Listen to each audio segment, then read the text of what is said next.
សូមអញ្ជើញស្ដាប់រឿងនិទានខ្មែរបុរាណមួយដែលបង្រៀនអំពីការធ្វើល្អដោយមានប្រាជ្ញារឿងនេះមានចំណងជើងថាក្រពើនិងបុរសបរទេសសូមស្ដាប់តទៅក្នុងសម័យព្រេងនេះជាសម័យកាលដែលសត្វលោកនិងមនុស្សលោកហាក់មានទំនាក់ទំនងយ៉ាងជិតស្និទ្ធមានបុរសជាឪពុកម្នាក់និងកូនប្រុសម្នាក់បានរួមដំណើរជាមួយគ្នាបរទេះគោចេញទៅជួញដូរនៅតំបន់ឆ្ងាយមេឃនារដូវប្រាំងនាពេលនោះហាក់មានកម្ដៅក្ដៅហួតហែងខ្លាំងខុសពីធម្មតាខ្យល់ជំនោរក្ដៅបក់កាត់វាលស្មៅក្រៀមស្វិត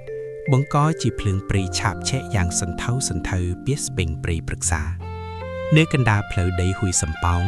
ពួកគេបានប្រទះឃើញសត្វក្រពើដ៏ធំមួយកំពុងដេកស្ដុកស្ដឹងដោយភាពអស់កម្លាំង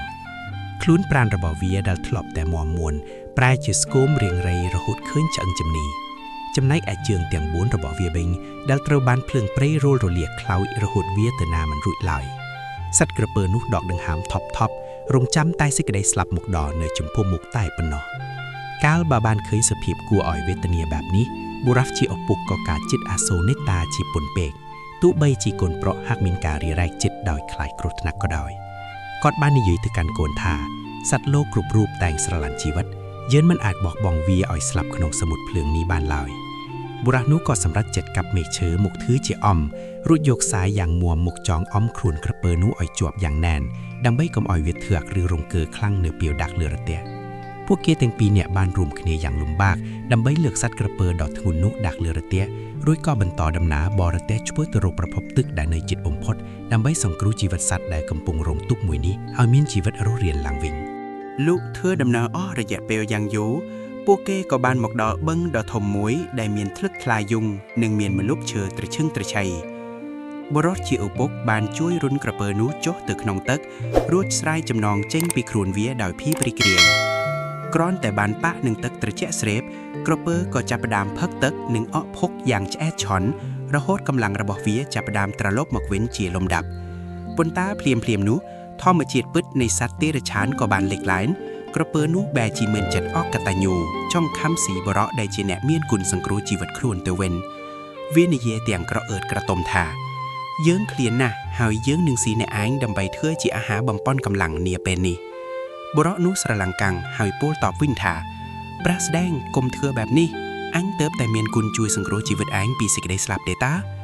ក្រពើបែរជាឆ្លើយតបវិញដោយសម្ដីអយុត្តិធម៌ថាគុណឯណាអ្នកឯងចង់អញស្ទើរតែស្លាប់លើរទេះនោះតើដឹងទេថាវាជួយចាប់កម្រិតណា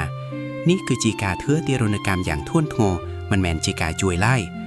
ដោយសារតែมันអាចរកការព្រមព្រៀងគ្នាបានពួកគេក៏សម្រេចចិត្តនាំគ្នាទៅរកព្រះមហាក្សត្រដែលជាអ្នកប្រាជ្ញចំណានដើម្បីឲ្យទ្រង់ជួយកាត់សេចក្តីយុត្តិធម៌នេះឲ្យបានដាច់ស្រេច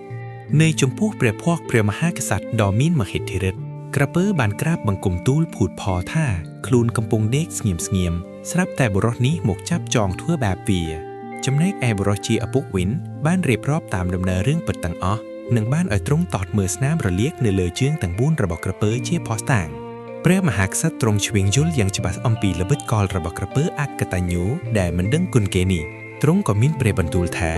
ដើម្បីឲ្យយើងដឹងច្បាស់ថាការចោលនោះជួយចាប់គោរិតណាហើយយុត្តិធម៌ពិតជាយ៉ាងណានោះចូលអ្នកឯងនាំគ្នាទៅធ្វើទ្របតាមសភាពដើមសិនចោះបុរសនោះក៏បានចងក្រពើជាប់នឹងមេឈើអមយ៉ាងណែនដូចកាលពីដំបូងបំផុតនៅពេលដែលក្រពើត្រូវបានចងជាប់រើខ្លួនមិនរួចព្រះមហាក្សត្រទ្រង់ក៏មានព្រះបន្ទូលទៅកាន់បុរសនោះដោយភាពមើងម៉ាត់ថា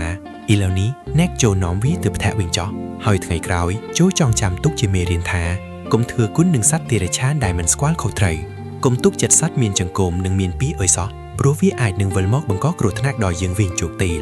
បុរសនោះក៏បានយល់ច្បាស់នៅព្រះរាជបញ្ជាហើយនាំក្រពើចិនទៅដោយភាពធូរស្រាលខំចិត្តបំផុតចំណែកឯសត្វក្រពើអកតញ្ញូក៏ត្រូវរងទុក្ខវេទនានៅក្នុងចំណងដែលវាធ្វើបានត្អូញត្អែរនោះវិញទៅតាមកម្មពៀរបស់វាហើយក្រពើក៏ត្រូវបានបុរសនោះចាប់យកមកអូសរទេះគាត់រហូតតមកហេតុនេះហើយលោកញាក់ទាំងឡាយគប់បីចងចាំទុកថា